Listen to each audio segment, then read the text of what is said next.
ایوب عباسی حقیقتاً بڑی خوبیوں کے مالک تھے۔ ان کا شمار ایسے لوگوں میں ہوتا تھا جو سامنے موجود ہوں تو ان کی اہمیت کا کسی کو احساس نہیں ہوتا، مگر جب دنیا سے اٹھ جائیں تو ان کی یاد آتی ہے۔ ایوب عباسی کی حیثیت ہوا، پانی اور روشنی کی تھی۔ موجود ہوں تو ان کی قدر نہیں کی جاتی، اگر کسی ایک کی بھی تھوڑی بہت کمی بیشی ہو جائے تو ان کی قدر و قیمت کا احساس ہوتا ہے۔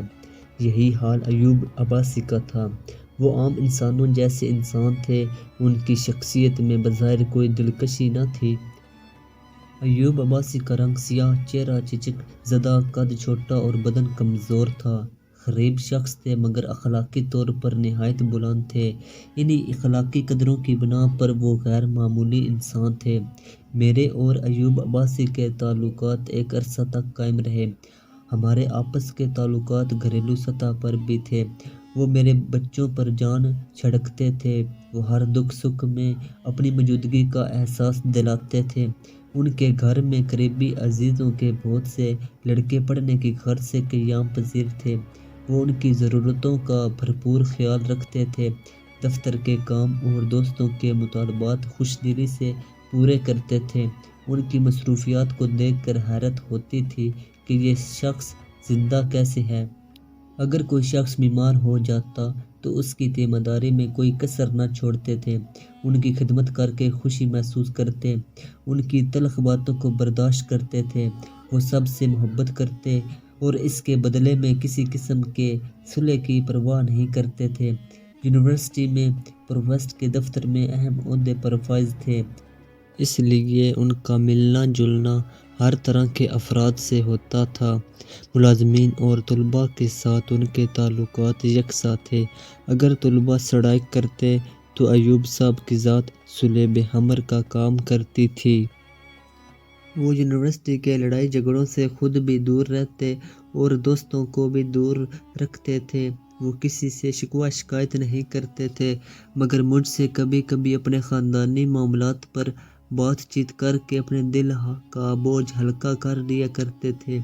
ایک روز ایوب عباسی میرے پاس آئے اور روتے ہوئے اپنے خاندان والوں کی بدسلوکی کا تذکرہ کرنے لگے۔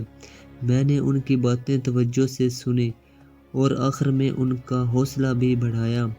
انسانی فطرت ہے کہ لوگ اپنے نکارہ پن کو ختم نہیں کرنا چاہتے، اس کے برعکس کسی عزیز کو کھاتا پیتا دیکھ کر برداشت بھی نہیں کرتے۔ ایوب عباسی کا جس کے ساتھ بھی دوستانہ تھا، وہ اس کو مجھ سے متعارف ضرور کرواتے تھے۔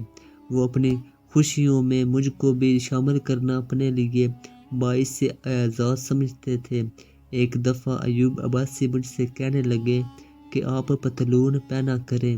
میں نے جب وجہ دریافت کی تو پاس بیٹھے ہوئے ایک دوست نے مجھے بتایا کہ ایوب عباسی نے ایک پتلون سلوائی ہے مگر پہننے کی جرات نہیں کرتے۔ آخری دنوں کی بات ہے کہ ایک روز ایوب عباسی دوستوں کے ہمراہ ڈاکٹر عباد الرحمن کے گھر پر موجود تھے۔ ایوب صاحب کو اچانک سردی محسوس ہوئی۔ کسی نے ان کی طرف توجہ نہ دی۔ تھوڑی دیر بعد وہ کپکپانے لگے۔ انہیں چائے پلائی گئی، گرم کوٹ ان کے گرد لپیٹ دیا گیا، مگر سردی کی شدت بڑھتی ہی گئی۔ تمام دوستوں نے رائے دی کہ انہیں ان کے گھر پہنچا دیا جائے۔ یہی مرض الموت ثابت ہوا۔ ان کی وفات کے وقت گھر کے باہر یونیورسٹی کے طلباء، ملازمین اور بھینگوں چپڑاسیوں کا خوب ہجوم لگا ہوا تھا۔ ہر آنکھ اشک بار تھی اور زبانوں پر ایوب عباسی کا تذکرہ خیر تھا۔ ان کی نماز جنازہ مولانا ابو بکر نے پڑھائی۔ اس موقع پر ایک طرف سے ایک صدا بلند ہوئی کہ کیا یہاں کوئی ایسا بھی موجود ہے جو ایوب صاحب کے زیر احسان نہ ہو؟ اس آواز کو سنا کسی نے نہیں، مگر محسوس سبھی نے کیا۔